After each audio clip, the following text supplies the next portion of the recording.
Bien le bonsoir à tous. Ce soir, pour s'endormir ou se relaxer, je vous lis un conte italien de Giambattista Basile, La Gatta Cenerentola, la chatte cendreuse. Il y avait une fois un prince qui était veuf, et qui avait une fille qu'il chérissait au point de ne voir que par ses yeux, qui lui enseignait le point de chaînette, le point à jour, tous les genres de broderie, et qui lui témoignait tant d'affection qu'on ne saurait le dire. Malheureusement pour elle, son père se remaria avec une femme colère et méchante, véritable amie du diable. Cette mégère ne tarda pas à prendre sa belle-fille en haine.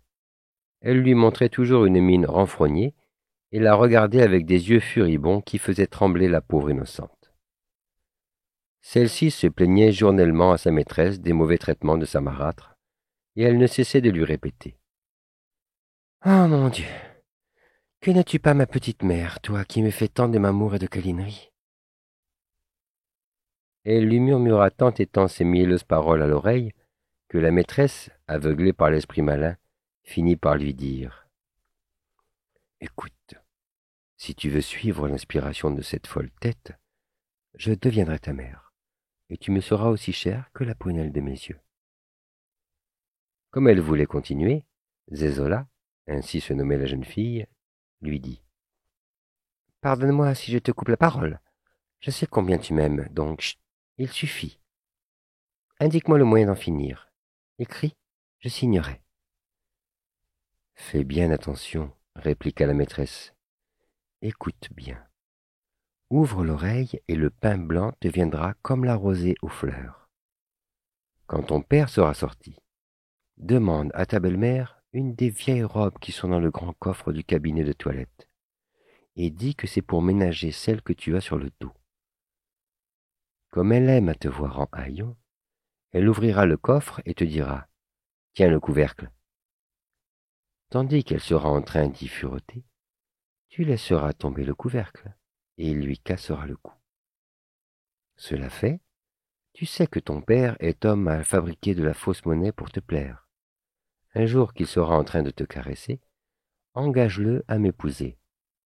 Alors tu seras heureuse quand tu seras la maîtresse de ma vie. De ce moment, chaque jour, chaque heure parut un siècle à Zézola. Elle fit de point en point ce qu'on lui avait conseillé.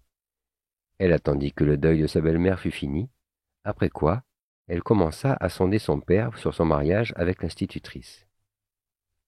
D'abord, le prince crut à une plaisanterie, mais sa fille fit tant de pieds et de mains qu'il finit par se rendre à son désir et épousa la Carmosina, ce qui fut l'occasion d'une grande fête. Pendant que les nouveaux époux goûtaient les douceurs de la lune de miel, Zézola se mit un jour à une fenêtre de sa chambre et vit sur un mur une colombe qui lui dit « Quand tu souhaiteras quelque chose, envoie le demander à la colombe de la fée de l'île de Sardaigne. Tu l'obtiendras sur le champ. » Durant 5 ou 6 jours, la nouvelle mère combla sa belle-fille des plus tendres caresses. Elle lui donnait la meilleure place à table, ainsi que les meilleurs morceaux, et l'habillait des plus belles robes. Mais bientôt, tout ce bonheur se changea en misère, et, oubliant le service qu'elle en avait reçu, malheureux qui a mauvais maître, la Carmosina montra ses 6 filles qui jusqu'alors elle avait tenues cachées. Elle fit si bien que son mari se prit d'affection pour les étrangères et ferma son cœur à sa propre enfant. Déchue peu à peu de sa grandeur, la pauvrette finit par passer du salon à la cuisine, du dais au coin de la cheminée, du brocart au torchon et du sceptre à la broche. Son nom fut même changé, et au lieu de Zézola, elle ne se nomma plus que la chatte cendreuse. Or, il arriva que le prince dut faire un voyage en Sardaigne pour les affaires de l'État. Il demanda tour à tour à Imperia, Calamita, Fiorella, Diamantine, Colombine et Pascarelle, qui étaient ses belles-filles, ce qu'elle souhaitait qu'il leur rapportât à son retour. L'une choisit des robes superbes, l'autre des coiffures, celle-ci du fard pour embellir la peau, celle-là des jouets pour passer le temps, enfin l'une une chose, l'autre une autre. En dernier lieu, le prince, comme pour se moquer, dit à sa fille, « Et toi, que veux-tu » ? « Rien, répondit-elle, sinon que tu recommandes à la colombe des fées de m'envoyer quelque chose. Si tu venais à l'oublier, je souhaite que tu ne puisses ni avancer ni reculer. Retiens bien ce que je t'ai dit. Bon courage et reviens vite. » Le prince partit. Après avoir terminé ses affaires, il acheta tout ce que ses belles-filles lui avaient demandé et oublia complètement Zézola. Il s'embarqua sur un vaisseau et mit à la voile, mais il fut impossible au navire de sortir du port. Il semblait qu'il fût arrêté par le rémora. Le patron, las et découragé, s'endormit et vit en rêve une fée qui lui dit « Sais-tu pourquoi le vaisseau ne peut sortir du port ? C'est parce que le prince qui est avec vous a manqué de parole à sa fille, et qu'il s'est souvenu de tout, excepté de son propre sang. » À son réveil, le capitaine raconta son rêve au prince qui, confus de sa faute, se rendit à la grotte des fées. Là, il recommanda Zézola et pria qu'on voulût bien lui envoyer quelque chose. Comme il sortait de la caverne, une jeune femme d'une rare beauté lui apparut et lui dit qu'elle remerciait sa fille de son bon souvenir. Après quoi, elle lui donna un dattier, une pioche en or, un petit seau d'or et un essuie-main en soie. Elle ajouta qu'il fallait planter le premier et que les autres devaient servir à le cultiver. Le prince, étonné d'un tel présent, prit congé de la fée et fit voile pour son pays, où il donna à ses belles-filles ce qu'elles lui avaient demandé. Il remit aussi à sa fille le cadeau de la fée. Celle-ci en eut une joie telle qu'elle ne tenait pas dans sa peau. Elle planta le dattier dans un grand vase, le piocha, l'arrosa et, avec l'essuie-main, l'essuya matin et soir, tant et si bien qu'au bout de 4 jours, il atteignit la taille d'une femme. Il en sortit une fée qui lui dit « Que désires-tu » ? « Je voudrais, répondit Zézola, aller quelquefois me promener sans que mes sœurs en sachent rien. »« Toutes les fois que tu en auras envie, répondit la fée. Viens vers ce vase et dis « Mon beau dattier doré, avec la pioche en or, je t'ai pioché. Avec le petit seau d'or, je t'ai arrosé. Avec l'essuie-main en soie, je t'ai essuyé. Déshabille-toi et habille-moi. Lorsque tu voudras te déshabiller, tu n'auras qu'à changer et dire « Déshabille-moi et habille-toi. »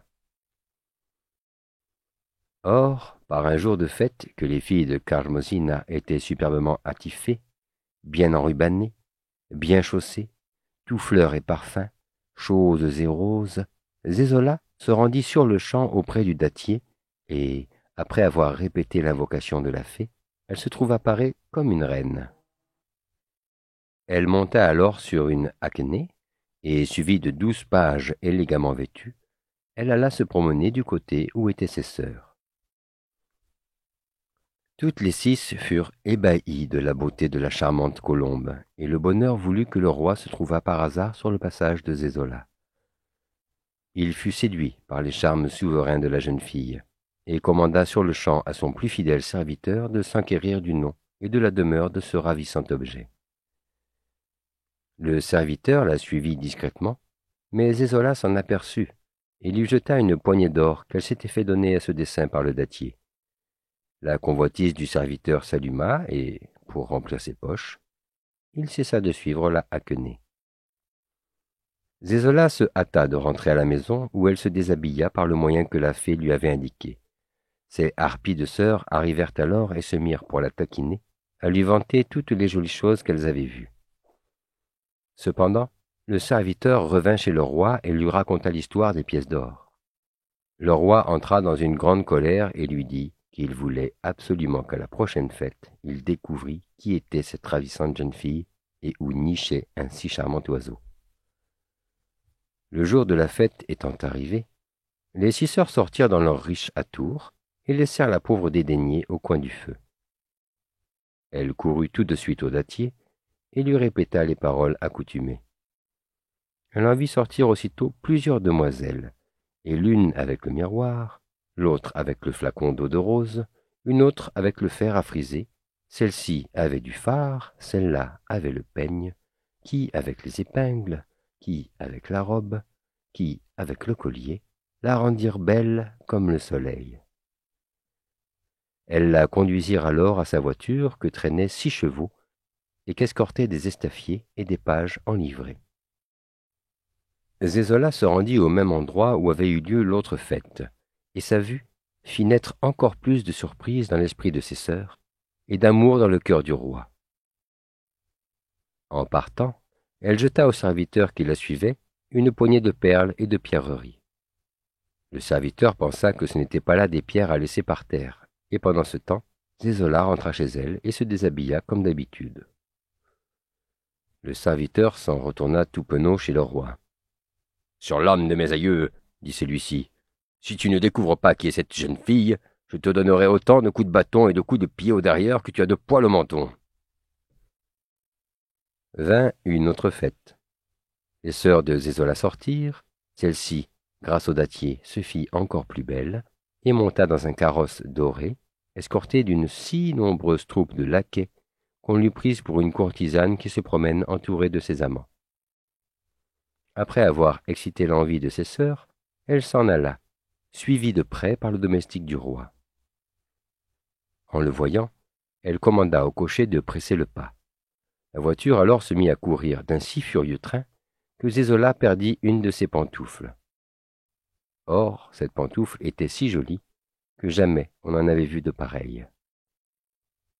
Le serviteur, désespérant de rattraper le carrosse, ramassa la pantoufle et l'apporta au roi, en lui contant ce qui était advenu. Le roi la prit dans sa main et s'écria : « Si les fondations sont si belles, que sera-ce de la maison ? Ô beau candélabre sur lequel est restée la chandelle qui me brûle, ô trépied de la belle chaudière où bout la vie, ô beau liège attaché à la ligne d'amour avec laquelle on a pêché mon âme, je vous baise et vous serre sur mon cœur, et si je ne puis arriver à la plante, j'adore la racine. Si je ne puis embrasser le chapiteau, je baise du moins la base de la colonne. Vous avez été l'enveloppe de blancs petits pieds. Maintenant vous êtes la souricière d'un pauvre cœur.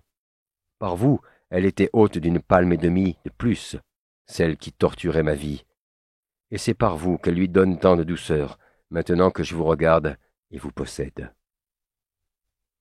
Cela dit, il appela son secrétaire, fit sonner de la trompette et fit annoncer qu'il invitait toutes les femmes de la terre à une grande fête, suivie d'un grand festin.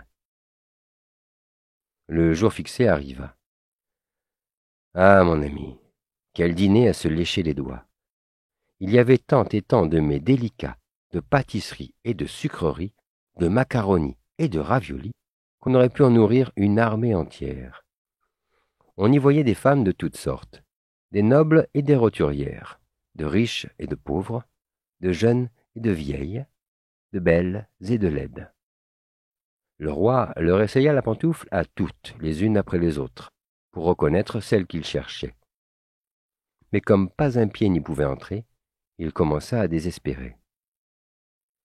Néanmoins, il fit faire silence et dit à chacune : « Revenez demain faire pénitence avec moi.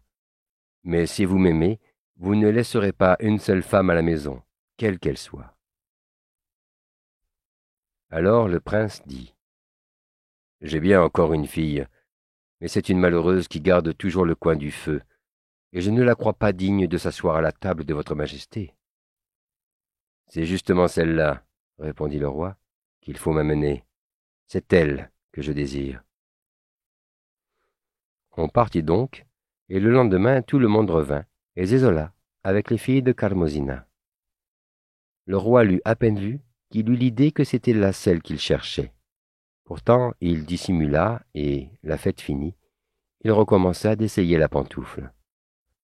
Aussitôt que le roi l'approcha de Zézola, elle alla d'elle-même chausser le pied de cet oiseau bleu d'amour, qui l'attirait comme l'aimant attire le fer. Le roi, à cette vue, serra la jeune fille dans ses bras, la fit asseoir sous le dais du trône, et lui mit la couronne sur la tête, pour que chacun courbât son front et l'honorât comme la reine. Les sœurs de Zézola, rongées d'envie, n'eurent pas le courage d'assister à ce spectacle qui leur crevait le cœur. Elles s'esquivèrent doucement, doucement vers la maison de leur mère, et avouèrent à leur grand dépit que est fou qui veut lutter contre les étoiles.